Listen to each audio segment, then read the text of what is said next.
School আঙিনা থেকে উড়ে গেছে ছোট্ট প্রাণ পাখিরা।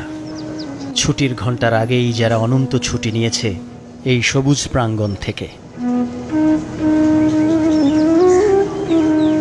হঠাৎ ঝড়ে ঝরে গেছে যে ফুলকলিরা, এ ফুলে মিটবে কি সে শূন্যতা? মাইলস্টোন স্কুল ক্যাম্পাস জুড়ে বিষাদের ছবিগুলো যেন নির্মাণ করেছে মন খারাপের যত মাইল ফলক। কত বছরের কত চেনা মুখ হারালো কোন অদূরে। দেখা হবে না আর, বলা হবে না বন্ধু কেমন আছিস বল। এটুকুন বয়সে এত বড় বিয়োগের অঙ্কটা যে বড্ড ভারী হয়ে গেল ওদের কাছে। একসময় আমাদের ভাইয়া ভাইয়া বলতো, তাদের সাথে কথা বলতাম, মজা করতাম। তারা যখন লাশে পরিণত হয়েছে, সেই দেখা মর্মান্তিক, খুবই কষ্ট করে এটা। সেই জায়গায় যদি আমরা থাকতাম কি হতো এই জায়গায়?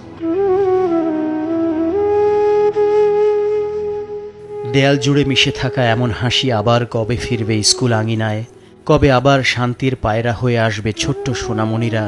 জানা নেই কারো। কাগজের পাখপাখালিতে আবার কবে ফিরবে কচি প্রাণেরা? সে অপেক্ষার শুরু হলো সবে। আমার দূর সম্পর্কের এক কাজিন মারা যায় আমার এলাকারই, আর অনেকেই নাম না জানা এখনো বডি পাওয়া যাচ্ছে না, মিসিং হচ্ছে। এই জন্যই আমরা এখানে আজকে এসেছি। ওরে আমার দুটা বাকি জন্য আমি পাগল হয়ে গেছি।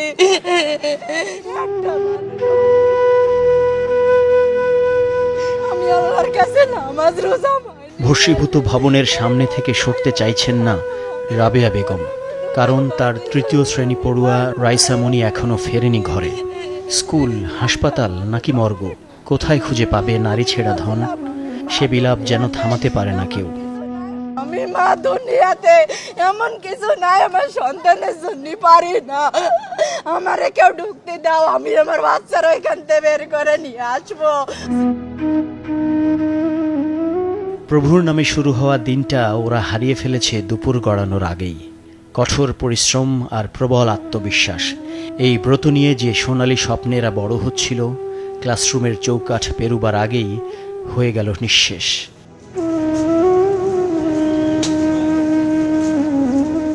নিচতলায় প্লেন আছড়ে পড়ার সময় দোতলায় ক্লাস করছিল অষ্টম শ্রেণীর কাউসার আহমেদ আলিফ।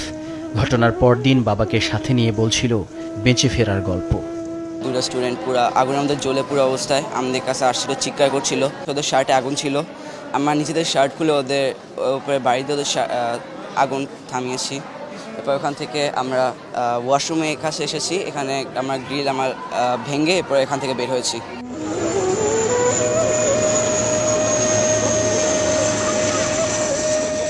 প্রশিক্ষণ বিমান আছড়ে পড়েছিল যেখানে, সেই একই সরল রেখায় একটু পরপর ছুটছে বিমান। প্রতিবার উড়োজাহাজের শোঁ শোঁ শব্দ উৎকণ্ঠা বাড়াচ্ছে শিক্ষার্থীদের মাঝে। ছাত্র, ছাত্রী, শিক্ষক হারানোর বেদনা কাটিয়ে হয়তো একদিন আবারও কর্মমুখর হবে মাইলস্টোন ক্যাম্পাস।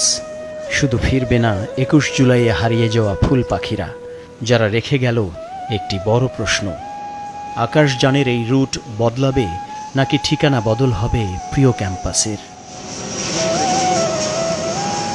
মাকসুদুন নবী, চ্যানেল 24, ঢাকা।